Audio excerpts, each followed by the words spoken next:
حضرت ابراہیم علیہ السلام جب اپنے بیٹے اسماعیل سے ملنے گئے تو کیا کہا تھا؟ اسماعیل علیہ السلام شکار کھیلنے کے لیے گئے ہوئے تھے جنگل میں، بیوی نکل کے آئیں، دیکھا ایک بڈھا کھڑا ہے، کہا السلام علیکم، کہا وعلیکم السلام، کہا اسماعیل کہاں ہیں؟ کہا وہ تو جنگل میں گئے شکار کرنے۔ کہا اچھا بیٹا یہ بتاؤ کہ گھر میں گزر بسر کیسی چل رہی ہے؟ تو اسماعیل علیہ السلام کی بیوی نے کہا بہت بری کنڈیشن ہے، صبح کھا لو تو شام کو نہیں ملتا، شام کو کھا لو تو صبح نہیں ملتا، بہت برا حال ہے۔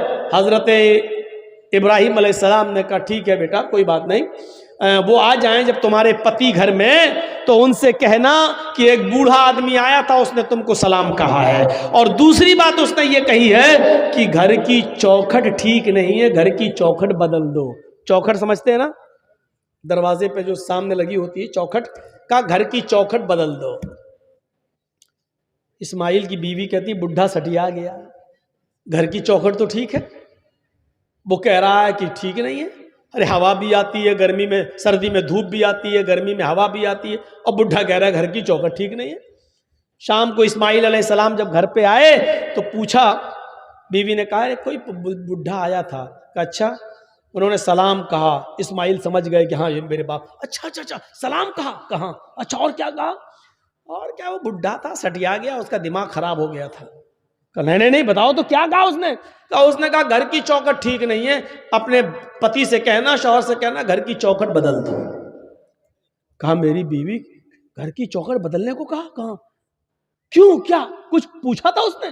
کہا پوچھا تھا گھر میں گزر بسر کیسا چل رہا، تو میں نے بتا دیا بہت برا، صبح کھا لو تو شام کو بھوکی سوتی ہوں، شام کو کھا لو تو صبح بھوکی اٹھتی ہوں، ایک ٹائم کھا لو ایک ٹائم ملتا ہی نہیں ہے، تو جو تھا گھر کا حال وہ بتا دیا۔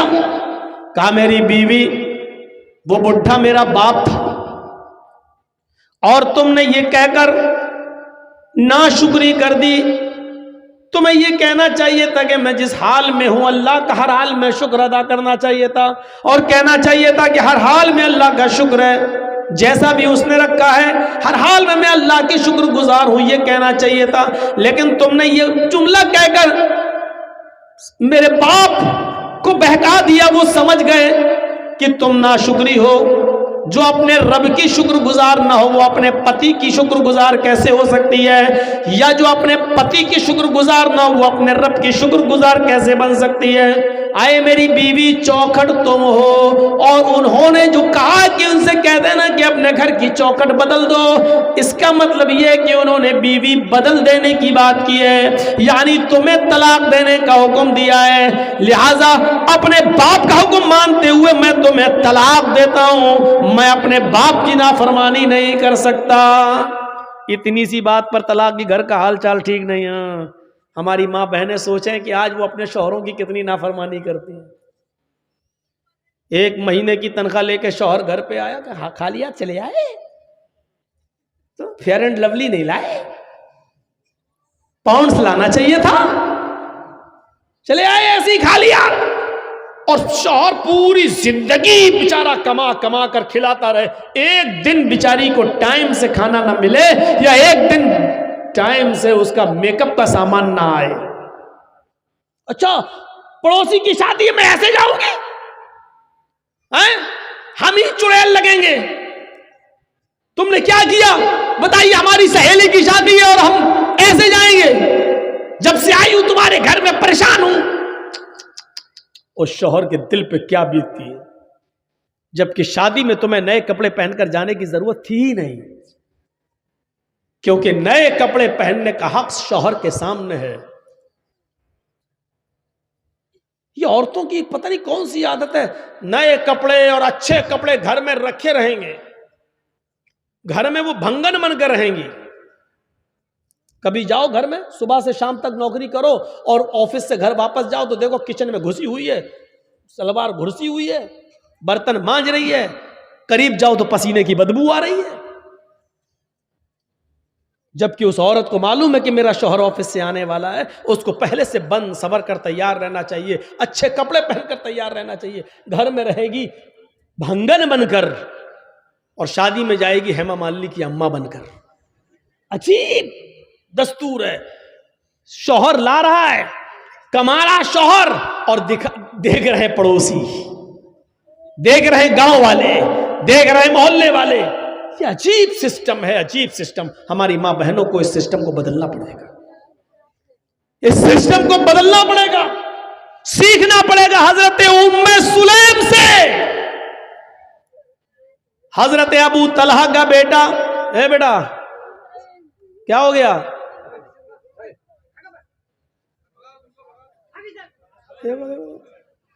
ارے کیا ہوا؟ پیشاب لگ رہا تو جاؤ نا، کہ یہی کرو گے؟ جاؤ جاؤ، شادی ہو گئی تمہاری؟ تب کس لیے جا رہے ہو یار؟ کوئی بڑا آدمی جائے تو چلو شادی شدہ ہے، جا رہا ہے گھر، آرڈر نہیں ہوگا بیوی کا. یہ بیچارہ بچہ جا کے کیا کرے گا؟ اور جا رہا تو آیا کیوں؟ ایک جلسہ میں تو 80 سال کا بڈھا اٹھ کے جانے لگا. ہم نے کہا اب کیا کرو گے چاچا گھر میں جا کر؟ اب تو چاچی بھی تمہارا انتظار نہیں کر سکتی بیچاری. تو بیچ میں مت اٹھا کرو بھائی، پیچھے سے اٹھ جاؤ، کوئی دقت نہیں ہے. سامنے سے اٹھتے ہیں تو ہم کو تھوڑا سا اچھا نہیں لگتا. تو یہ ام سلیم کو دیکھیے آپ، ابو طلحہ کا بیٹا ام سلیم کا بیمار رہتا تھا، روزانہ خیر خیریت پوچھتے تھے. ایک دن دیر سے آئے اور بچے کا انتقال ہو گیا. سوچئے بچے کا انتقال. میری ماں بہنوں تم اس واقعے کو سنو، یہ تمہارے مطلب کا واقعہ ہے.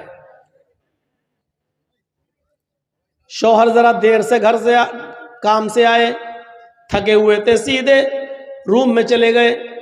ام سلیم نے محلے کی عورتوں سے کہہ دیا کہ میرے بیٹے کا انتقال ہو گیا، لیکن اس کی خبر میرے پتی کو، میرے شوہر کو میرے علاوہ کوئی دوسرا نہیں دے گا. تم جاؤ، میرے گھر میں بھیڑ مت لگاؤ. شوہر کو ابھی پتہ نہیں کہ گھر میں میرا بیٹا انتقال کر گیا. شوہر عشاء کے بعد گھر میں آئے. گھر میں آتے ہی پوچھا بیوی سے، ام سلیم، کہا جی کیا ہوا؟ بیٹا کیسا ہے؟ کہا الحمدللہ، اور دنوں کی بنسبت آج بچے کو بہت آرام ہے. آج تو اتنا آرام ہے کہ آج جتنا آرام تو بچے کو کبھی ملا ہی نہیں. دیکھیے کتنی خوبصورتی کے ساتھ اپنے شوہر کو یہ پیغام دے دیا. اچھا اچھا ٹھیک ہے، سونے دو. سو رہا ہے؟ سونے دو. ٹھیک ہے، تب اس کو جگانا ٹھیک نہیں ہے، سو رہا. کہا ٹھیک ہے، آپ نہا دھو لیجئے، فریش ہو جائیے، میں کھانا لگاتی ہوں. محلے کی کسی بھی عورت کو آنے نہیں دے رہی ہیں، اور شوہر کی سیوا دیکھو اس حال میں کہ بغل کے روم میں بیٹے کی لاش ہے، بغل کے روم میں بیٹے کا جنازہ رکھا ہوا ہے، بغل کے کمرے میں بیٹے کی روح کا جسم پڑا ہوا ہے. تصور کرو میری بہنوں، میری ماں، کھانا کھلایا اچھی طریقے سے، شوہر نے کھانا کھایا. ام سلیم بھی اپنے شوہر کے ساتھ کھانا کھا رہی ہیں، اور کھانا کھانے کے بعد ام سلیم نے میک اپ کیا، خوشبو لگائی. عورت خوشبو لگا سکتی ہے لیکن گھر کے اندر، گھر کے باہر تو وہ ڈابر آنولا کا تیل بھی لگا کر نہیں نکل سکتی ہے. گھر کے باہر اگر جاتی ہے تو میک اپ تو بہت دور کی بات، خوشبو اور پرفیوم تو بہت دور کی بات، خوشبودار کوئی چیز بھی استعمال نہیں کر سکتی ہے. اگر کسی تیل میں سینٹ آتا ہے، خوشبو آتی ہے، تو وہ تیل بھی لگا کر گھر سے باہر نہیں نکل سکتی ہے. کوئی بجنے والی چیز بھی پہن کر گھر سے باہر نہیں نکل سکتی ہے. چوڑیاں جو کھنکھناتی ہیں اور چلیں تو آواز کریں، وہ گھر سے باہر نکلتے وقت تو چوڑیاں بھی نہیں پہن سکتی ہے. پائل جو چلتے وقت جو پائلوں کی چھنکار اور اس کی آواز اور اس میں لگے ہوئے گھنگروؤں کی آواز اگر آتی ہے تو وہ ایسی پازیب اور ایسی پائل اور ایسے گھنگرو بھی نہیں پہن سکتی ہے. یاد رکھیے میری بہنوں، میری ماؤں، میری بیٹیوں، سوچئے گا ضرور اور غور کیجئے گا کہ لپسٹک، کریم، پاؤڈر تو بہت دور کی بات ہے، گھر سے نکلنا ہے تو خوشبودار تیل لگا کر بھی نہیں نکل سکتی ہے. چوڑیاں جو کھنکھناتی ہیں کھن کھن کی آواز یا چلتے وقت وہ چوڑیوں کی آواز آئے، چلتے وقت ہاتھ ہلیں اور چوڑیاں بولیں، تو ان چوڑیوں کو پہن کر بھی نہیں جانا ہے۔ پائل اگر اس میں آواز ہے تو وہ بھی پہن کر نہیں جا سکتی ہیں، یہاں تک کہ اگر اونچی ہل کی چپل، اونچی ہل کی سینڈل پہن کر وہ چلتی ہے اور سڑک پر یا پکی زمین پر چلتے وقت تو سینڈل کی کھٹ کھٹ کی آواز آتی ہے، تو ایسی سینڈل اور ایسی چپل پہن کر بھی عورت نہیں جا سکتی ہے کہ جس سے اس کے پیروں کی کھٹ کھٹ کی آواز سے مردوں کے چہرے متوجہ ہوں، مرد اس کی طرف مائل ہوں اور اس کی طرف دیکھنا شروع کر دیں، ایسی چپل بھی نہیں پہننا ہے۔ پہنیے، ممتا دیدی کی طرح پہن لیجئے، ہوائی چپل پہن کے جائیے، کون منع کر رہا آپ کو؟ شان میں گستاخی ہو گئی مولانا صاحب، اب ہمارے بوتے نہ آ کے 150 روپے کی چپل پہنیں گے، اب تم 300 کی 500 کی ہل والی چپل پہنو گی، ہل والی چپل پہن کے جاؤ گی تو بولے گی کھٹ کھٹ، ادھر نوجوانوں کی دل بولیں گے دھاک دھاک۔ یہ صورتحال ہو رہی ہے آج کل، تمہاری چپلوں کی ادھر سے آواز، ادھر لڑکوں کے دل۔ اس اسلام نے اسی سے تو روکا ہے، جڑ کو ہی ختم کر دیا ہے۔ اونچی ایڑی کی، اونچی ہل کی چپل بھی عورت اگر آواز کرتی ہے تو نہیں پہن سکتی ہے، چوڑی اگر آواز کرتی ہے تو نہیں پہن سکتی ہے۔ ایک آدھ کڑا پہن لیا کوئی بات نہیں، ایک کڑا پہن لیا اس میں، ایک کڑا پہن لیا اس میں، آواز تو نہیں کر رہا، جائیے، لیکن ہاتھوں میں ساکس ہونا، گلیوز ہونا چاہیے، پیروں میں ساکس ہونا چاہیے، جائیے۔ ٹخنے سے نیچا نقاب اوڑھنی یا چادر ٹخنے سے نیچا ہونا چاہیے، اتنی نیچی ہونی چاہیے کہ آپ کی چپل بھی نظر نہ آئے، چپل سی چھپی ہوئی ہو، اور آپ کا نقاب، آپ کا حجاب، آپ کی چادر زمین کی مٹی سے چھلتی ہوئی، روڈ سے چھلتی ہوئی جانی چاہیے۔ یہ ہے اسلامی پردہ۔ مولانا صاحب کیوں بتا رہے ہو؟ ہمیں کرنا ہی نہیں ہے، ہمیں کرنا ہی نہیں ہے۔ ارے تمہیں کرنا نہیں، ہمیں تو بتانا ہے۔ 1 سال کے بعد جلسہ لوگ کراتے ہیں بیچارے، اسی مقصد سے تو کراتے ہیں، تو یہ ہونا چاہیے۔ یہ تو عورت یہ سب چیزیں پہن کر نہیں نکل سکتی ہے۔ اس ابراہیم علیہ السلام نے کہا بیوی کو طلاق دے دیا، کہا میں نہیں رکھ سکتا۔ ہماری ماں بہنوں، ام سلیم کے اس واقعے سے عبرت حاصل کرو۔ میک اپ کرتی ہیں، خوشبو لگاتی ہیں، خوشبو لگانے کے بعد وہ اپنے شوہر کے پاس بھی جاتی ہیں اور وہ اپنے شوہر سے مجامعات بھی کرتی ہیں، ہم بستر بھی ہوتی ہیں۔ سوچئے، بغل میں بیٹے کی لاش ہے، بیٹے کا جنازہ ہے، اور وہ رات میں میک اپ۔ تصور کریں ہماری بہنیں اور ہماری قوم کی بیٹیاں، کیا گھر میں آپ کے بیٹے کا انتقال ہو جائے، کیا ایسی صورت میں اپنے شوہر کو اتنا خوش رکھ سکتی ہیں؟ ہم بستری کے بعد جب دونوں فارغ ہوئے، شوہر نے جلدی سے غسل کر لیا، رات میں پیار بھری باتیں ہوتی رہی، بات بچے کی نکل آئی۔ بیوی نے بڑے پیار سے کہا، ام سلیم نے، آج مجھے ایک سوال میرے ذہن میں کھٹک رہا ہے جو دور نہیں ہو رہا ہے، بڑی میں پس و پیش میں، شچ و پنج میں پھنسی ہوئی ہوں کہ کیا ہونا چاہیے۔ ابو طلحہ نے کہا کیا بات ہے بتاؤ؟ کہا کہ میری ایک سہیلی نے کچھ مہینے پہلے ایک امانت میرے پاس رکھی تھی جو بہت قیمتی امانت تھی، اور یہ کہا تھا کہ میں کہیں دور جا رہی ہوں، 2 4 6 مہینے کے بعد جب میں واپس آ جاؤں تو میری امانت واپس کر دیجئے۔ لیکن میرے پتی جی، میرے ہسبینڈ، اس نے جو امانت دی تھی وہ مجھے بہت پسند آ گئی، میرا دل اس پر آ گیا، میں چاہتی ہوں کہ اس کو رکھ لوں اور اس جس کی امانت تھی اس کو میں واپس نہ کروں۔ ابو طلحہ نے کہا نہیں، یہ تو غلط بات ہے، یہ امانت میں خیانت ہے، یہ گناہ ہوگا۔ اگر وہ اپنی امانت مانگ رہی ہے تمہاری سہیلی تو اس کی امانت تمہیں واپس کرنا پڑے گی۔ کہا لیکن وہ امانت مجھے بہت پسند ہے، اس چیز پر میرا دل آ گیا ہے، میں نہیں چاہتی ہوں کہ اس کو وہ دوں۔ ابو طلحہ نے کہا تم بہت غلط کر رہی ہو، تمہیں اس کی امانت دینا پڑے گی ورنہ جہنم میں جاؤ گی، بے ایمانی مت کرو۔ جس کی امانت تھی اس کی امانت واپس کر دو۔ کہا میرے پیارے شوہر تو پھر ایک امانت اللہ نے مجھے دی تھی، 2-3 سال پہلے اللہ نے مجھے بھی ایک امانت دی تھی، اور وہ امانت مجھے بہت زیادہ پسند ہے، اس امانت پر میرا دل آ گیا ہے، وہ امانت میرا بیٹا ہے، لیکن آج اللہ نے اپنی امانت مجھ سے مانگی تو میں نے اس کی امانت اس کو واپس کر دی، اس کی امانت میں نے اس کو واپس کر دی۔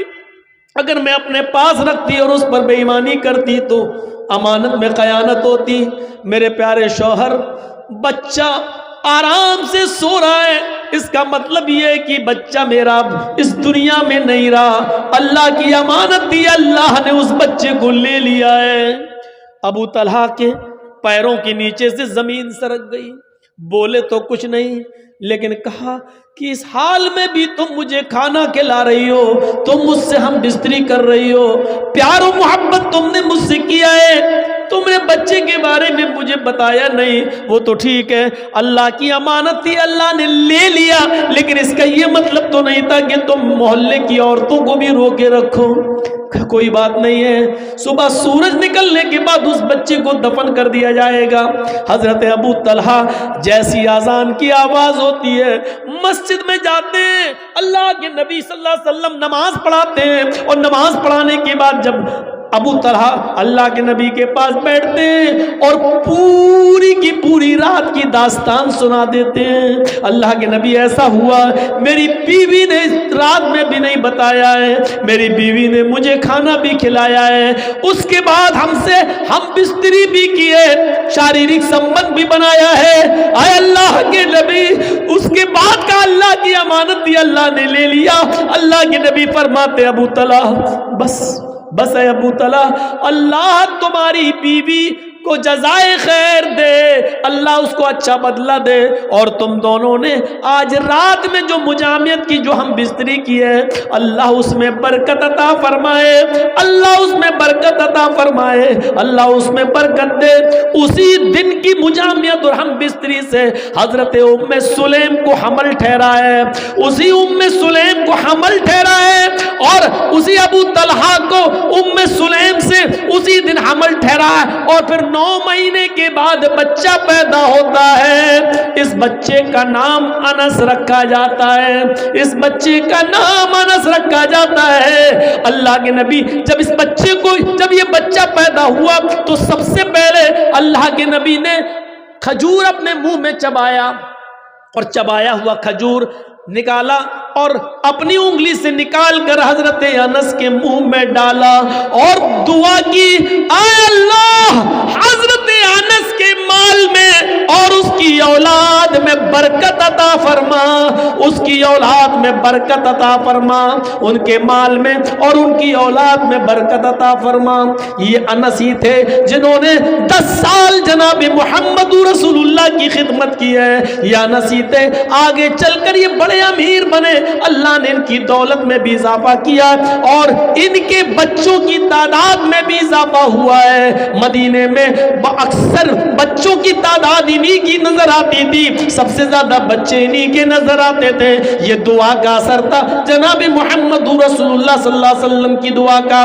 کہنا یہ چاہتا ہوں کہ اس واقعے کو دیکھیے کہ پہلے زمانے کی عورتیں بچے کے انتقال کے بعد بھی میک اپ اپنے شوہر کے لیے کر رہی ہیں، بن ٹھن کر اپنے شوہر کے لیے رہ رہی ہیں، اپنے شوہر کو سکون پہنچا رہی ہیں، یہاں تک کہ رات میں شوہر نے جب میک اپ میں اور خوشبو میں اپنی بیوی کو دیکھا تو وہ بھی اپنے آپ کو روک نہ سکے اور انہوں نے ان سے ہم بستری بھی کی، اور اس ہم بستری پر برکت کی دعا جناب محمد رسول اللہ صلی اللہ علیہ وسلم نے کی کہ اللہ اس رات میں تمہیں کوئی برکت عطا فرمائے۔ پھر حضرت انس پیدا ہوتے ہیں، پھر انس کے منہ میں بھی سب سے پہلے لقمہ لعاب دہن جناب محمد رسول اللہ کا جاتا ہے۔ میرے پیارے ساتھیوں، پھر انس کے مال و دولت، مال و اولاد میں برکت کی دعا بھی اللہ کے نبی کرتے ہیں۔ تو یہ اس زمانے میں یہ حال تھا، وَلَا تَوْقَنَّ وَالِدَيْكَ وَإِنْ أَمَرَاكَ أَن تَخْرُجَ مِنْ أَهْلِكَ وَمَالِكَ، اپنے والدین کی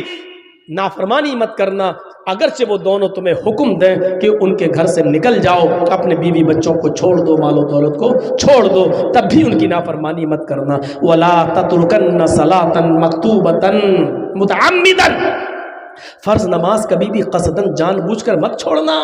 فَإِنَّ مَن تَرَكَ صَلَاةً مَكْتُوبَةً مُتَعَمِّدًا فَقَدْ بَرِئَتْ مِنْهُ ذِمَّةُ اللَّهِ، جو فرض نماز قصدن جان بوجھ کر چھوڑ دیتا ہے، اللہ کی ذمہ داری اس کے اوپر سے ہٹ جاتی ہے۔ جب نمازی نماز نہ پڑھے اور فرض نمازوں کا جنازہ نکلتا رہے تو اللہ کی اس کے اوپر کوئی ذمہ داری نہیں ہے، مرے کٹے کچھ بھی ہو، پھر اللہ کی کوئی ذمہ داری اس کے اوپر نہیں رہی ہے۔ فقط بریت منہ ذمۃ اللہ، اللہ کے ذمے سے وہ آدمی نکل گیا ہے جو فرض نماز کی پابندی نہیں کرتا ہے۔ اور چوتھی چیز بتائی، ولا تشربن خمرا فانہ رأس کل ذنب، اور سنو کبھی شراب مت پینا، کسی بھی کنڈیشن میں شراب کو ہاتھ مت لگانا۔ فَإِنَّهُ رَأْسُ كُلِّ ذَنْبٍ، اس لیے کہ وہ ہر برائی کی جڑ ہے، ہر برائی کی جڑ شراب ہے۔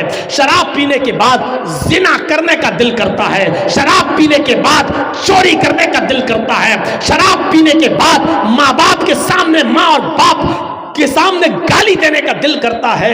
اور شرابی جب شراب کے نشے میں گھر آتا ہے تو اپنی بہن اور اپنی بیٹی کے سامنے بھی گندی گندی گالیاں دیتا ہے۔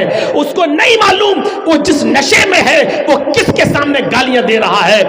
وہاں اس کی بیوی بھی موجود ہے، اس کی ماں بھی موجود ہے، اس کی جوان بیٹی بھی موجود ہے، لیکن ادھر بھی ایسی گندی گندی گالیاں اس کے منہ سے نکلتی ہے کہ جس کو سننا گوارا نہیں کیا جا سکتا ہے۔ میرے پیارے ساتھیوں، اس لیے کہا فَإِنَّهُ رأس کل ذنب، شراب کو ہاتھ مت لگانا کیونکہ شراب تمام برائیوں کی جڑ ہے۔ وَإِيَّاكَ بِالْمَعْصِيَةِ فَإِنَّ بِالْمَعْصِيَةِ حَلَّ سَخَطُ اللَّهِ، ہر گناہ کے کام سے دور رہنا ہے معاذ، ہر گناہ کے کام سے دور رہنا ہے معاذ، اس لیے کہ جس بستی میں گناہوں کے کام عام ہو جاتے ہیں، جس بستی میں جوا عام ہو جاتا ہے، جس بستی میں شراب عام ہو جاتی ہے، جس بستی کے اندر زناکاری عام ہو جاتی ہے، حَلَّ سَخَطُ اللَّهِ، تو اللہ کا غضب، اللہ کا عذاب بھی اس بستی پر حلال ہو جاتا ہے۔ یعنی اللہ کسی وقت اس بستی پر عذاب نازل کر سکتا ہے۔ سن لو لاٹری کھیلنے والوں، سن لو آئی پی ایل کا میچ میں شرطیں لگانے والوں اور سٹے بازی کرنے والوں، جوا کھیلنے والوں، جس بستی کے اندر جوا عام ہو جاتا ہے، جس بستی کے اندر شراب عام ہو جاتی ہے، جس بستی کے اندر بے پردگی عام ہو جاتی ہے، جس بستی کے اندر زناکاری عام ہو جاتی ہے، حَلَّ سَخَطُ اللَّهِ، اس بستی پر اللہ کا عذاب حلال ہو جاتا ہے۔ یعنی اللہ کے لیے حلال ہے کہ اس بستی کو کبھی بھی تباہ کر دے، اس بستی پر کبھی بھی اپنا عذاب نازل کر دے، اس بستی کو جب چاہے تہو تیگ کر دے، پلٹ دے اور ملیا میٹ کر دے، ملیا میٹ کر دے، جب چاہے تب تباہ کر دے، کیونکہ اب اس بستی پر اللہ کا عذاب حلال ہو گیا ہے۔ میرے بھائیوں، اور مزید جو 5 باتیں ہیں وہ اب اور نہیں آگے ہم بڑھ سکتے ہیں 10 چیزوں میں سے، کیونکہ ہمیں معلوم ہے کہ ان 5 چیزوں کی طرف گئے تو ابھی 1 ڈیڑھ گھنٹہ اور چلا جائے گا۔